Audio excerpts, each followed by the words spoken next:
পর্ব পঞ্চম, শেষ জীবন। জয়রামবাটি ও ভক্তদের কাছে মায়ের শেষ বার্তা।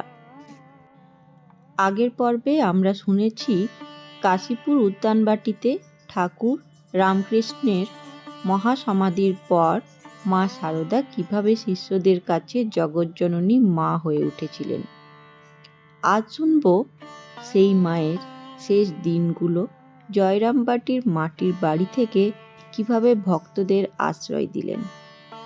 কত অজানা সত্যি ঘটনা, যা আজও আমাদের শেখায় শক্তি আর নির্লোভ ভালোবাসা।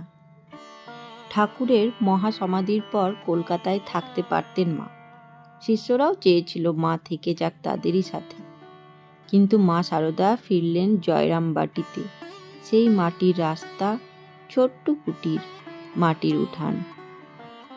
মা বললেন, এখানেই শান্তি, এই মাটি আমার। গ্রামের মানুষও জানত সারদা দেবী এক সজ্জন মেয়ে। এখন তিনি ঠাকুরের স্ত্রী, হোলি মাদার। তবু মা সারদা গ্রামের মেয়েদের সাথে মাঠে গিয়েছেন, কলসি কাকে জল এনেছেন, গৃহস্থলী সামলেছেন, যেন কোনো অহংকার নেই। তখনও ভক্তরা দূর দূরান্ত থেকে এসে হাজির। কেউ চিঠি লিখত, কেউ হাঁটতে হাঁটতে আসত, মা একটুখানি দেখা দিন। জয়রামবাটির সেই সরল বাড়িতেই ভক্তরা লাইন দিয়ে দাঁড়াত, একবার আশীর্বাদ নিতে, একটু প্রসাদ পেতে। মা সারদা কখনো বিরক্ত হননি। তিনি নিজে বসিয়ে খাইয়েছেন, কখনো বা কারোর হাতে ভাত তুলে দিয়েছেন। কত অজানা মানুষ একবার দেখেই মাকে মা বলে ডেকেছে। মা বললেন, তোমার দুঃখ দূর হবে, ঠাকুর আছেন। কোনো কৃত্রিমতা নয়, মা সারদার মুখে কোনো জটিল দর্শন নেই, সবই সহজ, সব ঠাকুরের ইচ্ছা, দুঃখ কেটে যাবে। এই কথাই গ্রামের সাধারণ মানুষের ভরসা হয়ে উঠেছিল। কলকাতার রামকৃষ্ণ মঠ তখন ধীরে ধীরে বড় হচ্ছে। স্বামী বিবেকানন্দ বিশ্বজুড়ে ঠাকুরের বাণী ছড়াচ্ছেন। কিন্তু যে কোনো সংকটে বিবেকানন্দ ছুটে আসতেন মার কাছে। একবার বিবেকানন্দ এসে মাকে বললেন, মা, বিদেশে যাব, কি করব? মা বললেন, তুই যা ঠিক মনে করিস, ঠাকুর তোকে শক্তি দেবে। বিবেকানন্দ নিজে লিখেছেন, মা সারদা না থাকলে রামকৃষ্ণ মিশন সম্ভব হতো না। শুধু বিবেকানন্দ নয়, স্বামী ব্রহ্মানন্দ, ত্রিগুণাতীতানন্দ শিষ্যদের মন ভেঙে গেলে মায়ের কাছেই তারা শান্তি খুঁজতেন।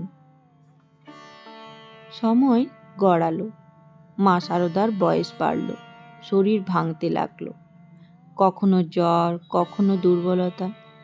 তবু মা কখনো ভক্তদের ফিরিয়ে দেননি। শেষের দিকে ভক্তরা বলতো, মা বিশ্রাম নিন। মা বলতেন, আমার বিশ্রাম কি, যতদিন দেহ আছে ততদিন কাজ। একবার এক ভক্ত মাকে বলল, মা, আমরা যে সব ভুল করি, ক্ষমা করে দেবেন তো? মা হাসলেন, তোরা সবাই আমার সন্তান, মায়ের কাছে সন্তানের কোনো অপরাধ থাকে না। এই কথাই আজও ভক্তদের কাছে বড় শক্তি। কোনো অপরাধ নেই, মা সব ক্ষমা করে দেন। 1920 সালে 21শে জুলাই জয়রামবাটির সেই সরল কুটিরে মা সারদা চিরশান্তি নিলেন। মৃত্যুর কিছু আগে পর্যন্ত মা চুপচাপ বসে থাকতেন, কখনো জপ, কখনো কারোর মাথায় হাত বুলিয়ে দিতেন। শেষ দিনগুলো মায়ের চোখে ক্লান্তি থাকলেও মুখে ছিল শান্তি, যেন বলছেন সবই ঠাকুরের ইচ্ছা।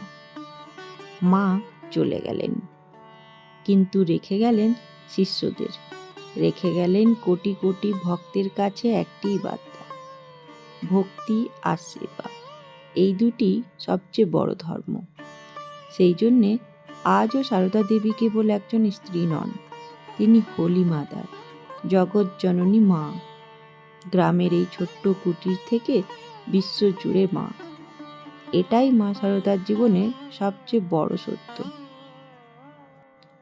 আজও আমরা যদি কখনো দিশা হারাই, ঠাকুরের কাছে গিয়ে আশ্রয় খুঁজি, আর মায়ের কাছে খুঁজি শান্তি।